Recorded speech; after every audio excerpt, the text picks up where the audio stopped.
My intimate love and fantasies.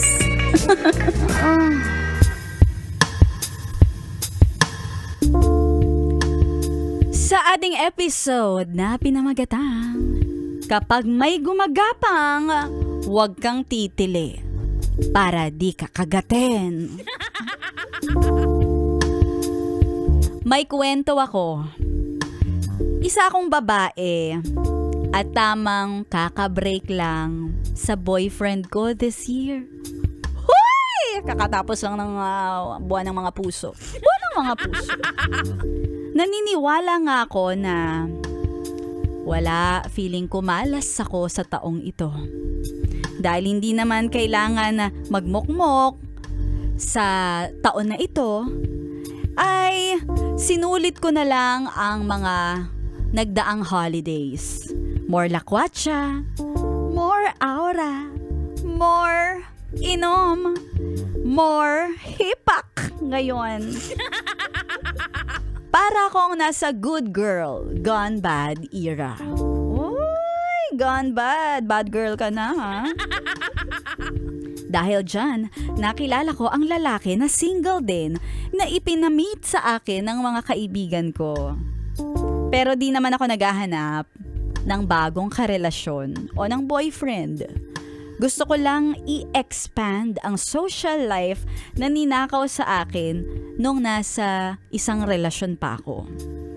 Si Kuya, na bagong kilala ko, ay bortang-borta ang katawan.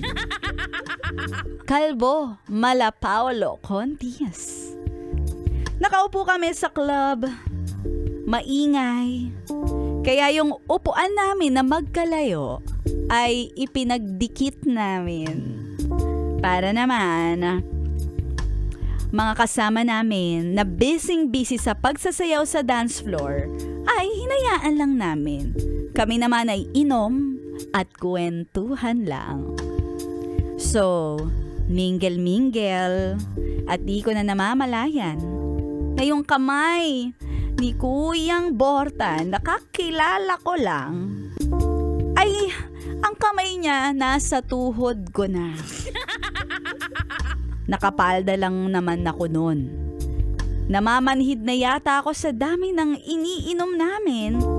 Pero nawala yung manhid ko nang may naramdaman ako na parang may gumagapang sa singit ko. Akala ko insekto. Kamay pala ang mahahabang galamay ng aking bagong ka-meet up.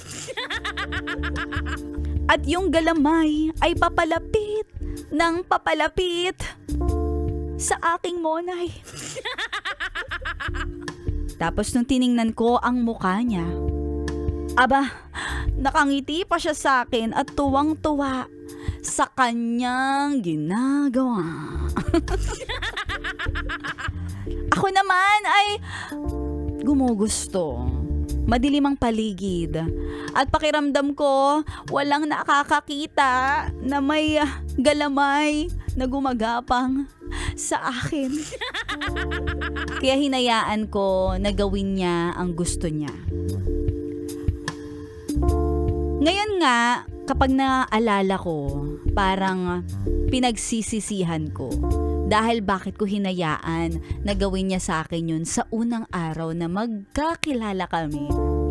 Para tuloy, hindi ko nang magawa na makipagrelasyon sa ganong klase dahil nabahiran na ang aking pagkatao at nabahiran na rin ng dungis ang pagkakakilala ko sa kanya.